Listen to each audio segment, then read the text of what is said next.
बिस्मिल्लाहिर्रहमानिर्रहीम। अस्सलाम वालेकुम। एक वाक़या पेश आया, ऐसा वाक़या कि कोई सोच भी नहीं सकता।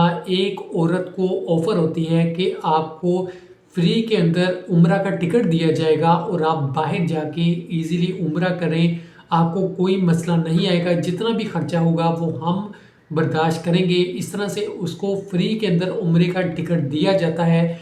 वो औरत बड़ी खुशी से सब लोगों को बताती है कि मेरा उम्रे का टिकट आ गया है, मैं करूँगी, और वो बहुत खुश होती है। उसके बाद उसको सामान दिया जाता है कि ये सामान आपने सऊदी अरब जाकर किसी शख्स को देना है, वो शख्स आ जाएगा, सिर्फ ये थोड़ा सा सामान है, इसको आपने पकड़ा देना है और आपको कोई भी मसला नहीं होगा, कहीं जाना नहीं पड़ेगा।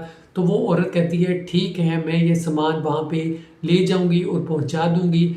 अब ये किसी को मना भी नहीं कर सकती, ज़ाहिर बात है, जिसने इसका सारा खर्चा बर्दाश्त किया वही कह रहा है कि ये सामान आपने लेके जाना है। तो ये औरत ऐसा ही करती है, सामान लेती है और उम्रे के लिए रवाना हो जाती है। जैसे ही वो वहाँ एयरपोर्ट पर उतरती है तो उसके पास से वो सामान निकलता है। वहाँ सामान को चेक किया जाता है तो सामान के अंदर से बिस्किट, चॉकलेट्स और अंदर से मंशियात निकलती हैं, जिसके बाद इस औरत को गिरफ्तार कर लिया जाता है और उसके बाद सख्त सज़ा दी जाती है। आपको पता है सऊदी अरब के अंदर बहुत ही सख्त कवानीन है, वहाँ पे मंशियात के मामले में कोई भी नरमी बरती नहीं जाती। किसी के पास भी पकड़ी जाए बहुत ही सख्त सज़ा दी जाती है, किसी किस्म की बात नहीं सुनी जाती। अब आए दिन ऐसे वाक़यात हो रहे हैं, यहाँ पे आपको लालच दिया जाता है कि आपने बाहर के मुल्क जाना है। जैसे कि सऊदी अरब के तो बहुत ज़्यादा वाक़यात आते हैं कि आपने वहाँ जाना है, कुछ सामान है आपको दे दिया जाता है, वहाँ जाके आप पकड़े जाते हैं और सख्त आपको सज़ा दी जाती है। आप जितनी भी सफाई दे लें कि ये मेरा सामान नहीं है, कोई भी आपकी बात का यकीन नहीं करेगा, क्योंकि वो सामान आपसे बरामद हुआ है। ऐसे एक वाक़ये नहीं, ऐसे हज़ारों वाक़ये हो चुके हैं कि लोगों के साथ धोखे के साथ ऐसा हो जाता है। आप भी लोगों को भी बताएं, खुद भी ये काम ना करें। कभी भी किसी का सामान अगर आप लेकर जा रहे हैं, आपको इतना पता होना चाहिए कि वो सामान किसका है।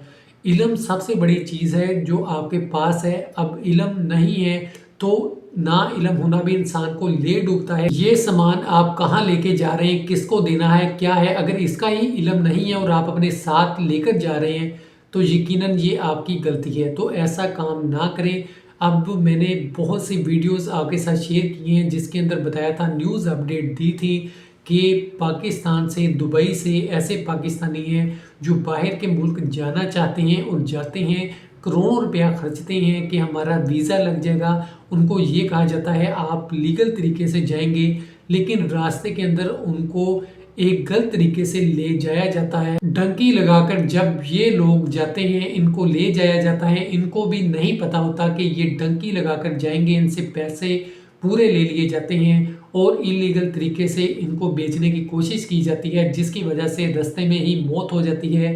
पिछले दिनों पाकिस्तानियों के साथ वाक़या पेश आया, तकरीबन 45 से 50 पाकिस्तानियों को कश्ती के अंदर ही मार मार कर उनको मौत के घाट उतार दिया गया, डंकी लगाकर ले जाया जा रहा था और इन लोगों ने अच्छी खासी रकम अदा की थी कि इनको सही तरीके से पहुंचा दिया जाए।